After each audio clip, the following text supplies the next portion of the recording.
السلام علیکم ورحمۃ اللہ وبرکاتہ۔ امید ہے آپ تمام ناظرین بخیر و عافیت ہوں گے۔ آپ کی خدمت میں اس دفعہ ایک نہایت محترم و موقر شخصیت کے انٹرویو کے ساتھ ہم حاضر خدمت ہیں۔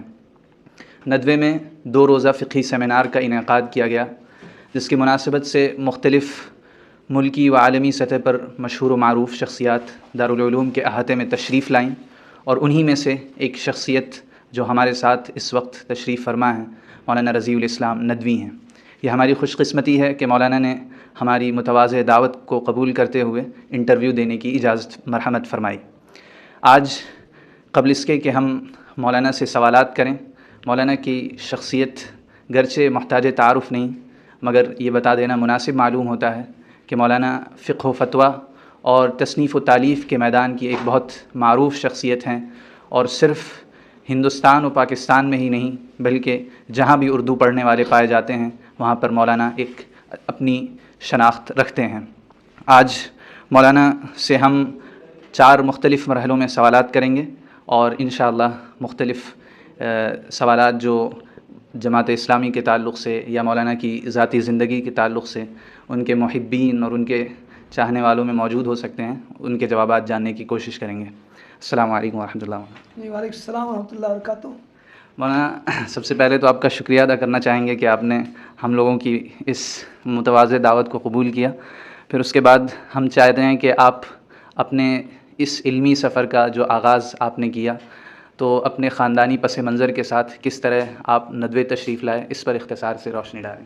میرے لیے بہت خوشی کی بات ہے کہ آپ حضرات سے ملاقات ہوئی اور آپ سے کچھ گفتگو کرنے کا موقع مل رہا ہے۔ میرا وطن ضلع بہرائچ ہے، جو اتر پردیش کا ایک بیکورڈ علاقہ ہے۔ تعلیم وہاں بہت کم ہے اور دینی تعلیم تو اور بھی کم ہے۔ میرے والد صاحب جماعت اسلامی کے رکن تھے۔ میرے گھر پر جماعت کا پورا لٹریچر موجود تھا۔ والد صاحب نے میری دینی تعلیم کی فکر کی تو انہوں نے صرف میری تعلیم کے لیے باقاعدہ گھر پر ایک مکتب قائم کر دیا، ایک مولوی صاحب کی خدمات حاصل کی، اور صرف میری تعلیم کے لیے گاؤں کے بچوں کو بھی اکٹھا کر دیا اور باقاعدہ ایک اسکول چلنے لگا۔ اس کا نتیجہ یہ ہوا کہ جماعت کا جو نصاب ہے وہ انہوں نے تمام کتابیں منگا لیں، اور چونکہ یہ مکتب بالکل شخصی انداز میں تھا تو اس لیے 4 سال کا جو نصاب ہے، جتنی کتابیں ہیں وہ سب میں نے 2 سال ہی میں ان تمام کتابوں کو پڑھ ڈالا۔ اس لیے کہ شخصی نصاب میں تو ہوتا ہے کہ ایک کتاب ختم ہوئی دوسری شروع ہو گئی، ایسا تو ہوتا نہیں ہے کہ کتنا کورس کتنے دن میں پڑھا جانا ہے، ایسا ہوتا نہیں ہے۔ تو چنانچہ جب میری عمر 6-7 سال کی تھی تو میں نے درجہ 4 تک کا کل نصاب پڑھ ڈالا تھا۔ اس کے بعد جماعت اسلامی کی طرف سے رامپور میں درسگاہ جماعت اسلامی ہند قائم تھی۔ پورے ملک سے جماعت اسلامی کے وابستگان کے بچے وہاں جایا کرتے تھے، تو وہاں والد صاحب نے میرا داخلہ کروا دیا، تو وہاں سے میں نے 8ویں تک کی تعلیم حاصل کی۔ چونکہ والد صاحب جماعت اسلامی کے رکن تھے، اس لیے انہوں نے مولانا ابواللیث اصلاحی ندوی جو جماعت اسلامی کے امیر تھے ان کو خط لکھا کہ میں اب اپنے بچے کی مزید تعلیم کے لیے اس کو میں کہاں بھیجوں۔ تو مجھے حیرت ہوتی ہے کہ مولانا ابواللیث صاحب نے مشورہ دیا کہ اس بچے کو لے جا کے ندوہ میں داخل کرا دیجئے۔ اس حیرت کا سبب ہونا؟ اس لیے کہ مولانا جماعت اسلامی کے امیر تھے، جماعت اسلامی کے لوگوں کی درسگاہ وہ تھے، جامعۃ الفلاح ایک اعلیٰ تعلیم کا ادارہ تھا۔ اگر مولانا جامعۃ الفلاح کا مشورہ دیتے تو مشورہ عین مناسب تھا، لیکن مولانا نے ندوے میں داخلہ کا مشورہ کیوں دیا، یہ اس پر تو مجھے حیرت ہوتی ہے۔ یہ میں سمجھتا ہوں کہ اللہ تعالیٰ کی طرف سے یہ مقدر تھا، اور مولانا ابواللیث صاحب نے وہ ترکیب بھی بتا دی۔ انہوں نے کہا، میرے والد صاحب کو لکھا کہ آپ جا کے لکھنؤ میں مولانا عبدالغفار ندوی جماعت کے سیکریٹری ہیں، ان کے حوالے کر دیجئے۔ والد صاحب نے ایسا ہی کیا، تو عبدالغفار صاحب کے تعلقات